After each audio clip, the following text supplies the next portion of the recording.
Hey, it's all good, man. Welcome to the Soul Tapes podcast. My name is Adam Cruz. My name is Antonio Reyes. And if you are watching this on YouTube, then you can see our refreshing raspados. Is a Mexican refreshing ice. What is it? Slurpee? No, it's not a Slurpee. No, not necessarily a Slurpee. It's like an ice juice. Like, yeah. It's ice sugar. Yeah, sugary drink. But they're amazing. Oh, they're amazing. So it's hot right here, so people don't know that. Dude. It gets warm yes. here, so Yep. we have to turn off the air because if not, it just messes up with the audio. So we have to keep ourselves cool man. some way somehow. Yeah, you know, this podcast life ain't always the easiest. Oh man, well, what did you want to talk about today? Today, I want to talk about crushing. Crushing. I think a lot of us have gone through seasons in life where we have been crushed. Yeah, I think if you're alive and breathing, you've Yes. probably gone through a sense of crushing. Yes, completely. You know, and we could probably gonna spend a little bit more on it, what this means, what crushing means, you know, for us, but I think in different areas of our lives, you know, and for us that we believe in God and Jesus, you know, we understand that crushing is a process and it's part of our journey, you know, in faith. You know, there's intentionality in it. There's intentionality in the process and the crushing, but nonetheless, it doesn't take away the pain. Yeah, you know, the hurt, how difficult it is, because we've been pruned in life. Yeah. So I think that's kind of like what I want to tackle today. Yeah. I think it's a very important subject. Yeah, man. I think that's the challenge. I think, you know, I personally struggle with that.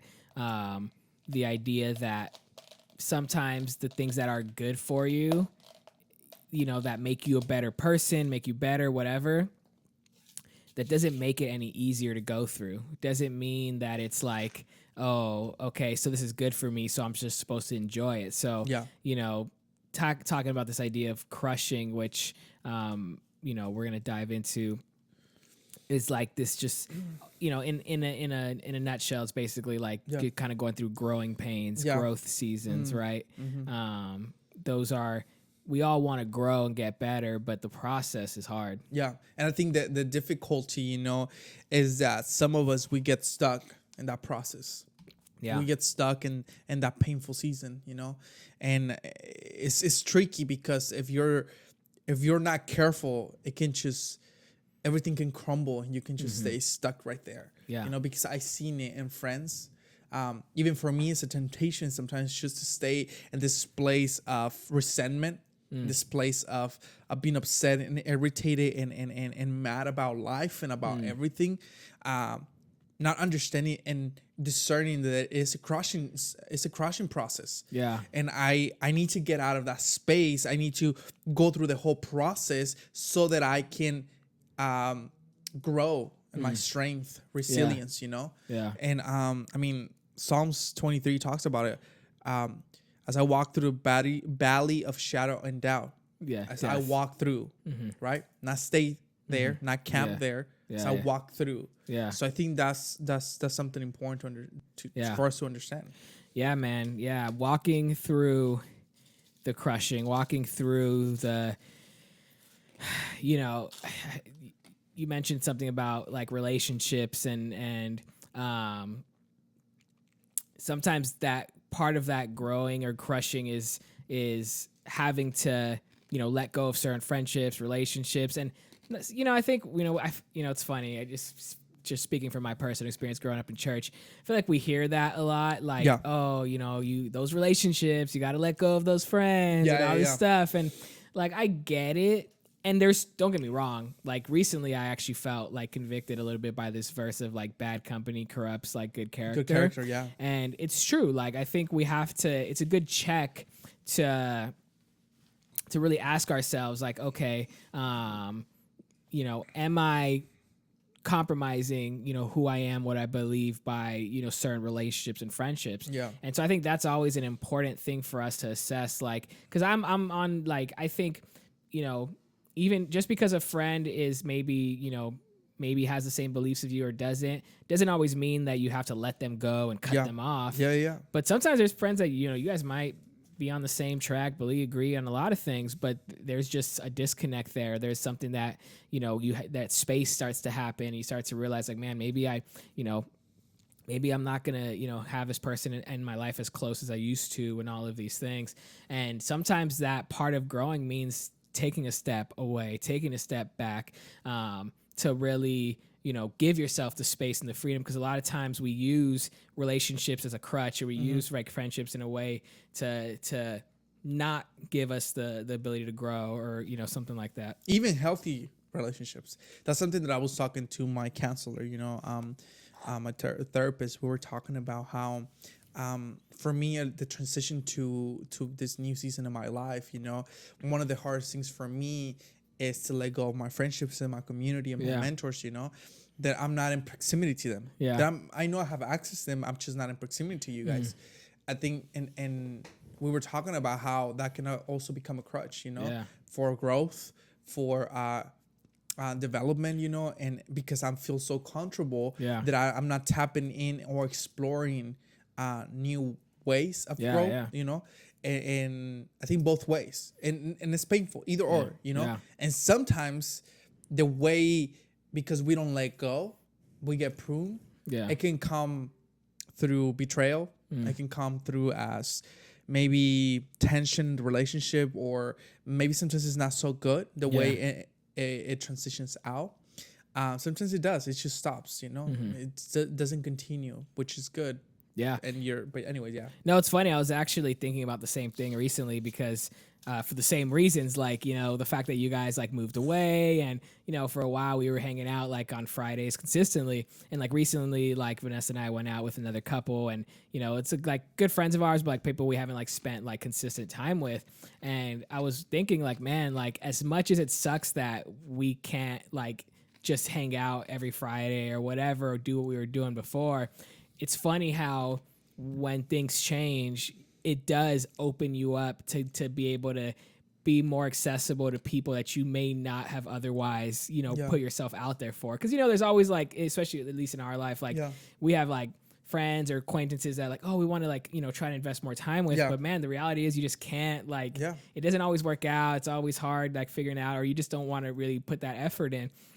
But you just start to realize like, man, like growth and change sometimes helps to be able to say like, instead of us, we're going to still be in each other's lives. It just may not be as consistent. It actually opens us up to be more available to more people that we get to, experience life with, pour into, show them, maybe a different, way of living, and show them a different way of perspectives and things.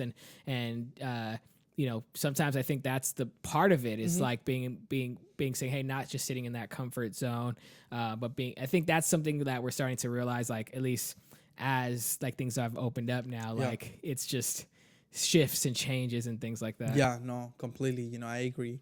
I think for some of us, we have such a close relationship with some of you guys, and we can be amongst us, we can become just a group, like being inclusive.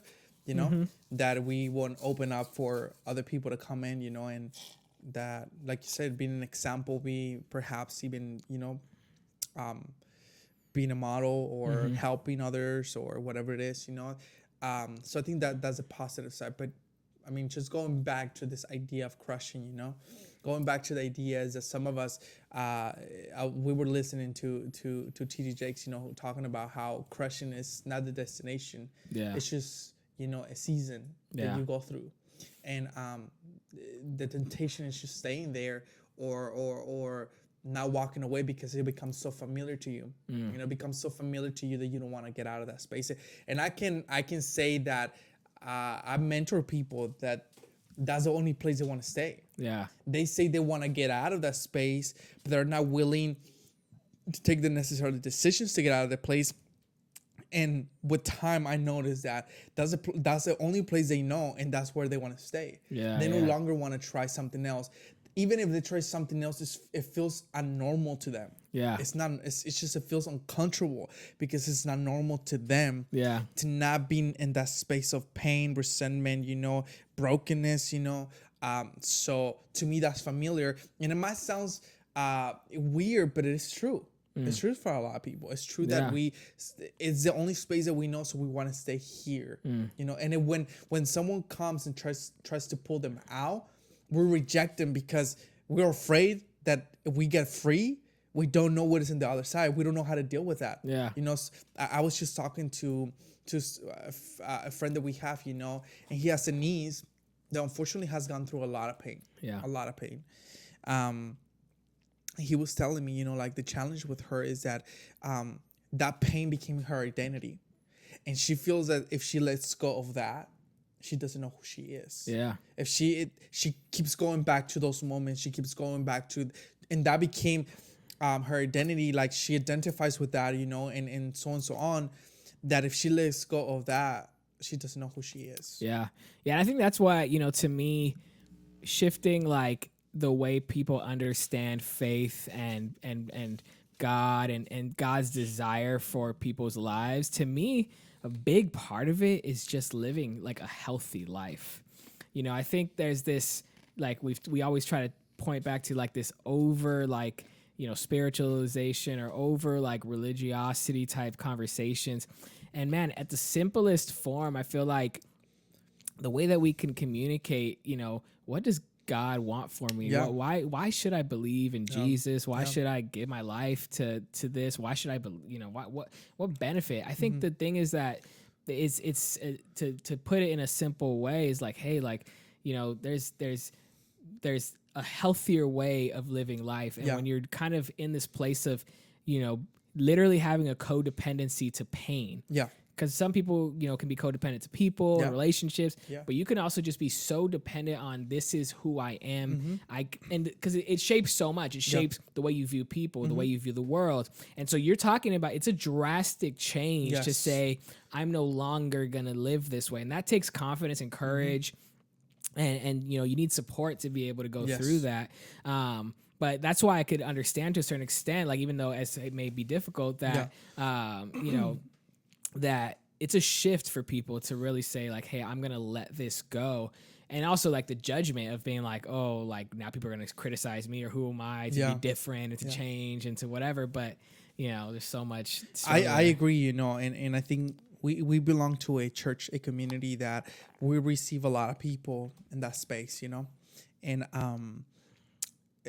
it's not that it's something normal for us, but I remember I invited two people, a couple came to our community, you know, to our church. They were part of a community.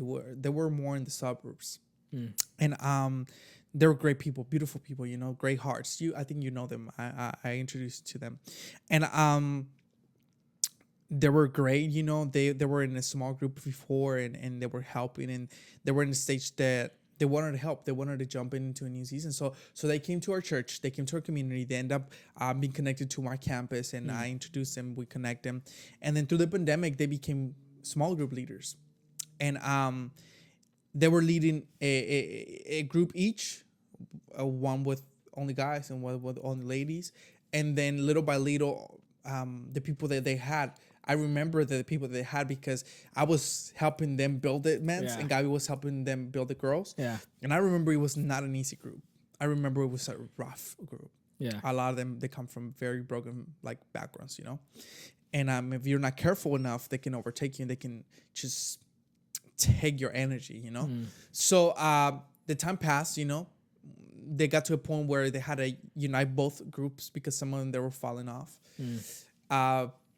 And a little bit ago, we had a conversation, you know, and I was telling them, like, I was like, this is funny, you know, like, obviously you guys come from a different background, you know, and you came to a very urban church. Yeah. And I don't know if you guys expect something different, but I know that you guys are tired. I know you guys are exhausted, and I completely understand, and I respect that, you know. But I hope you guys perceive how this is a real church. Yeah. Dealing with people like this, you know, engaging with conversations with people that are very broken, that are not just playing the game, that this is messy. Yeah. And I think that some of them, all they know, and I know because I walk with some of them they just want to stay there. Yeah. Some of them, they don't want to get out of that place. Even if you offer them the next steps, they probably go back. Yeah. Yeah, and I think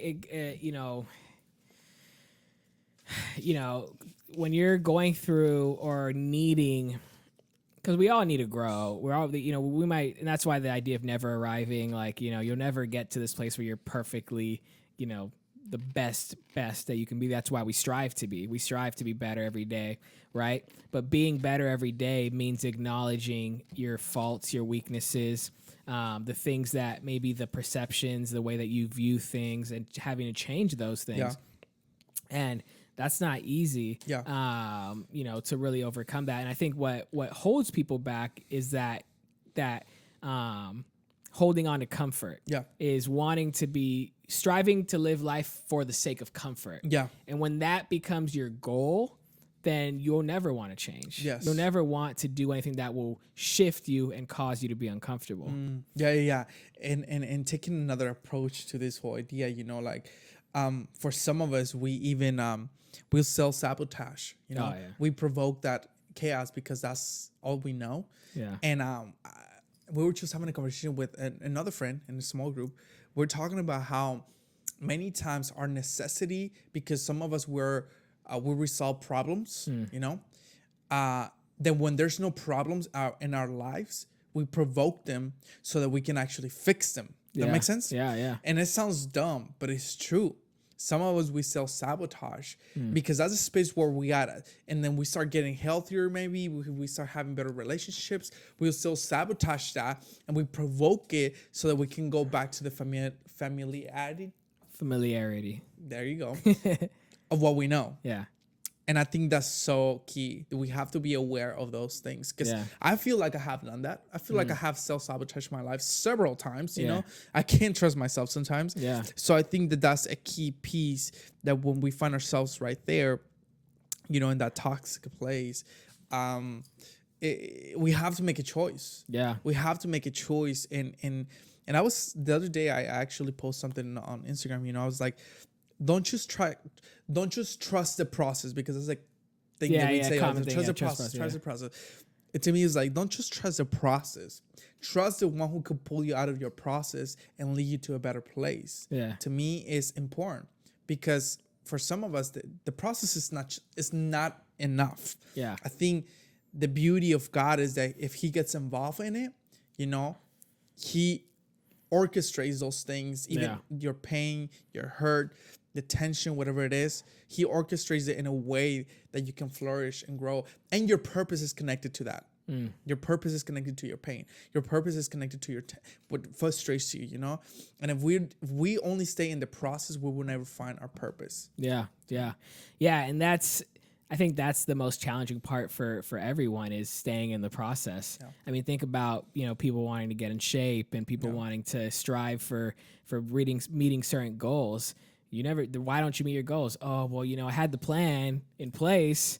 I just didn't stick to the process. I wasn't sticking to the diet plan. I was, started doing things differently. I got lazy, whatever it is. And sticking with the process, staying in it, trusting, like you said, who keeps you, that is probably the more challenging part than just creating a plan. Yeah. I think a lot of people I just need a plan. Okay, well, great. Got the plan. Yeah. Or you have a conversation. Okay, now I know what to do. Yeah. All right, now do it. Yep. And it's not easy to just stick through it because of hiccups, because of things change. Life happens. It's good. Yeah, and I feel like, I don't know if I shared this story, I struggle with that a lot because I think through my life, there have been so many processes in my life that there's some key moments.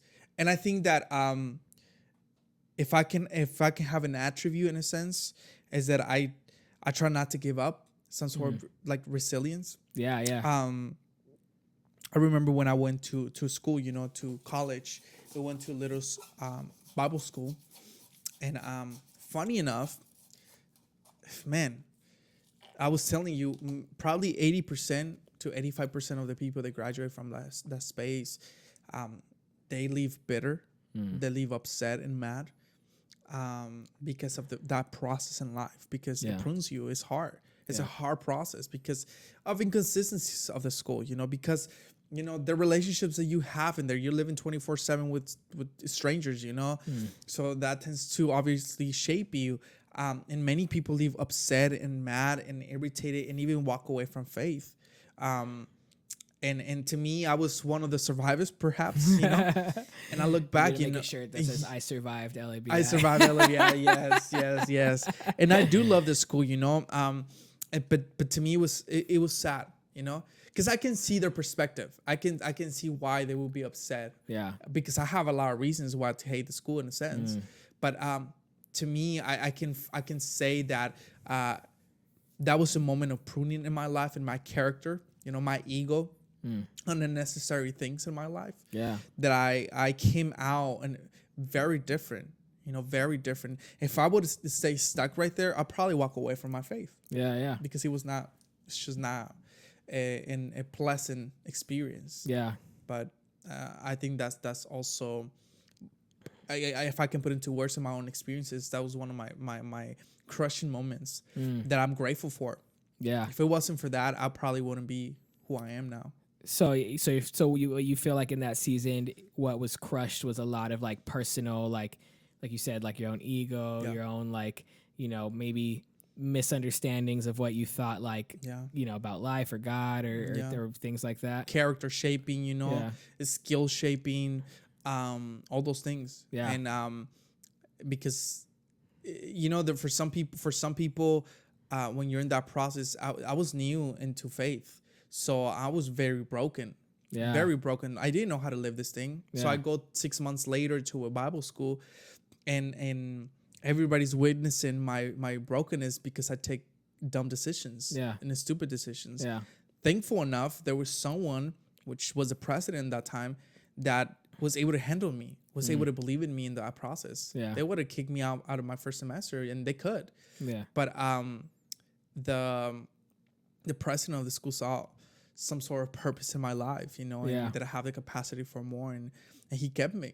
If it wasn't for that, I don't know what would have happened. Yeah.